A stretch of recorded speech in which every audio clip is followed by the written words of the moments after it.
Welcome to this deep dive. Today we're going to plunge headfirst into, well, a really fascinating mix. We're talking philosophy, mental health, and internet humor. Yeah, it's all through the lens of something called Yushim therapy memes. Exactly. And this deep dive, it's based on an article from Nick's Nuances, that blog we looked at before. Oh, right. The same author who wrote that smart power versus blunt power piece we covered. That's the one. And the author actually included a quick note about that piece. They mentioned putting it together back in 2024, before the election that year. But it only got published, what, May 2025? Pretty recently. Right. And they said they kind of hope that 2024 article might work as a sort of thought time capsule years down the line. Interesting. It's like something to look back on and see what maybe wasn't obvious back then. Yeah, what they might have missed in their analysis. They also added that even though things feel pretty tough right now. And they are, 2025, navigating the current Trump administration. It's a lot. For sure. But the author feels that the long-term view the article was trying to take means we shouldn't just toss its ideas out because of what's happening right now. That makes sense. Hindsight versus the moment. It's always tricky judging analysis like that, especially political analysis across time. Definitely. But okay, shifting gears from political power to philosophical memes. Yeah, quite the shift.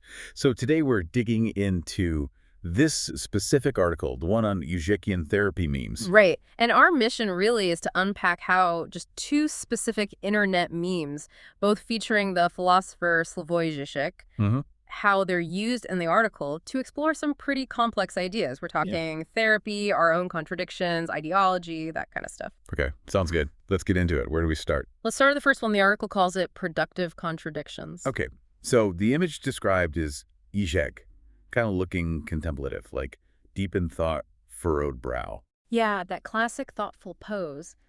And the text over it says, when your therapist is imperfect, but through speaking, you've come to highlight inherent contradictions in your thought patterns anyway, thanks to you. Right, and the article jumps right into how you can read this in different ways. Yeah, like what? Well, on the surface, right, you might just see that look on Žižek's face as, like, embarrassment. Okay. And the thanks to you part could sound really sarcastic. Like you're kicking yourself. Ugh, I revealed my own messy thinking. Great job, me. Self-deprecation. I can see that. But there's another layer. Yeah. The article suggests a more, let's say, psychoanalytic or Žižekian reading. Yeah. It's described as this mix of, like, lighthearted arrogance. Arrogance. Interesting. Or maybe smugness is closer. Like, yeah, I figured this out. Right. But it's mixed with genuinely recognizing your own role in the process. Ah, okay. So the therapist being imperfect isn't really the point. Maybe not the main point. Maybe the imperfection even helps, like a challenge. The key is that the insight comes from you through the act of speaking, of working it out yourself. So in that reading, the furrowed brow isn't embarrassment, it's concentration, deep thought. Exactly. And this whole thing points directly to a core Žižekian idea the meme plays with, contradictions. Right. The article mentions he draws on Hegel and Lacan for this. He does. And the key takeaway, according to the article, is that for Žižek, contradictions aren't like mistakes or bugs in the system that need fixing. Okay, so they're not errors. No. He sees them as fundamental, like built-in features of being human, of our subjectivity, and even how society itself is structured. They're just there. Okay, that's a big idea. Yeah. How does the meme connect to that more broadly? Well, the article links it to a few key Žižekian themes. One big one is ideology. How so? The idea is that ideology, the underlying beliefs, the assumptions that shape how we see the world, often works by hiding these contradictions. It tries to present a smooth, consistent picture. Ah, I see. So if contradictions are unavoidable. Then the goal isn't to get rid of them, because you can't. It's more about recognizing them, facing them, working through them. And the article says these contradictions can be productive. Yeah, surprisingly. They can actually drive change, both personal change, like in therapy, and maybe even social change. So spotting your own contradictions, the ones the meme talks about, that's actually a good thing. From this perspective, yeah. It's like pulling back the curtain on ideology's tricks. It's a form of demystification, seeing things a bit more clearly, which is a major goal for Žižek. And the meme also kind of hints at the limits of experts, right? The imperfect therapist. Exactly. It would suggest insight doesn't always come neatly packaged from the authority figure. Sometimes it bubbles up from unexpected places. Like from your own messy process of talking and figuring things out. Right. Through your own speech, even when it reveals those contradictions. It's quite dense for just one image and text. It really is. Okay, so that's the first one, finding insight, maybe ironically, in our own contradictions. What about the second meme? The article calls it intellectual defense. Right. This one has a different vibe. The image is Žižekian, but this time he looks more confident. Maybe even a bit accusatory. He's pointing his finger. Okay, pointing, and the text. The text reads, "When you accuse your therapist of ideological framing and asking you to cope around the truth of anxiety." In the article specifically pointed out the quotation marks, right? Around ideological, cope, and truth. Yeah, they're doing a lot of work there suggesting layers of meaning, probably irony. So what's the humor here? Well, it's multi-layered again. You've got this role reversal. Yeah. The patient is suddenly the one doing the analyzing, critiquing the therapist. Oh, okay. Turning the tables. Yeah. And there's this funny mix of, like, heavy philosophical jargon, ideological framing with internet meme culture. Plus, the article notes the humor comes from the patient analyzing the therapy process itself instead of, their actual problem. Like getting meta about therapy. Kind of. Okay. And the article digs into the theoretical ideas behind this one, too. First off, it's pure ideology critique, a Žižek staple. The idea that our view of things, even something like therapy, is never neutral. It's always shaped by underlying assumptions, by ideology. Okay. And what about the truth of anxiety part? Ah, yeah.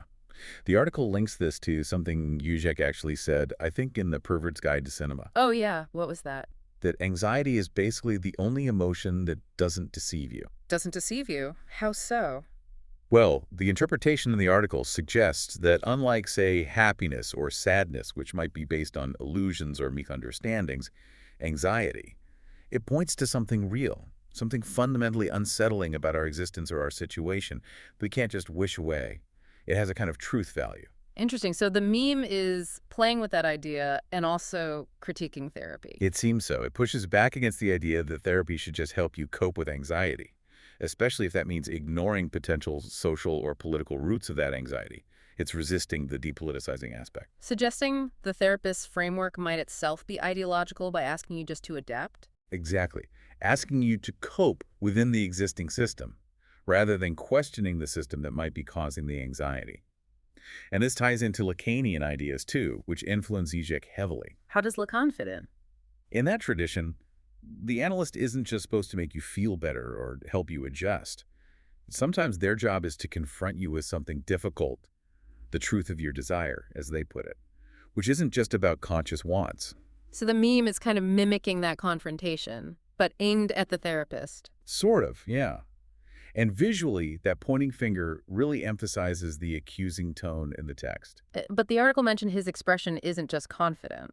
Right. It notes there's maybe a mix of intensity but also slight discomfort in his face, capturing that tension between the intellectual attack and maybe the underlying emotional struggle. And there's a paradox here too, isn't there? Oh, definitely. The article really leans into this whole intellectual critique of the therapist. Yeah. It can actually be a defense mechanism. A defense. It might be easier intellectually to pick apart the therapist's methods, find the ideological flaws. Than to actually sit with the painful feelings of anxiety. Precisely.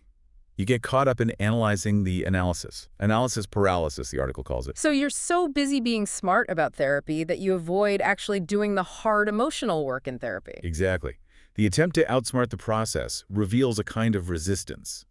And even if the patient is right, even if the therapist does have an ideological frame. But that doesn't make the anxiety disappear. Right. It shows how trying to step outside ideology can sometimes just reveal how tangled up in it you still are, maybe using intellectualism as your shield. Wow. Okay, so bringing these two memes together, what's the big picture the article paints? Well, it suggests they really capture some key, often kind of counterintuitive Žižekian themes about ourselves, society, and how we critique things. So the first meme, productive contradictions, it emphasizes.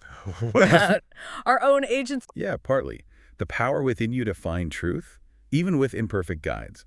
Growth through just articulating those messy internal conflicts. And it has that edge of ironic self-awareness and maybe slight arrogance about figuring it out yourself. Okay. And the second one, intellectual defense. That one offers this sharp critique of how therapy could maybe oversimplify things, turn everything into just coping. Yeah. But then, crucially, it flips that critique back onto the person making it. Showing how that very critique can be an escape. Exactly. How intellectual analysis, philosophical even, can become its own way to dodge confronting the raw feeling of anxiety. So together, they're like classic Zizek, taking something every day like therapy or a meme and twisting it to show unexpected layers. That's what the article argues. They challenge our simple assumptions about mental health, personal growth, truth, anxiety, all that stuff. And they highlight this tension between analyzing things and actually facing them.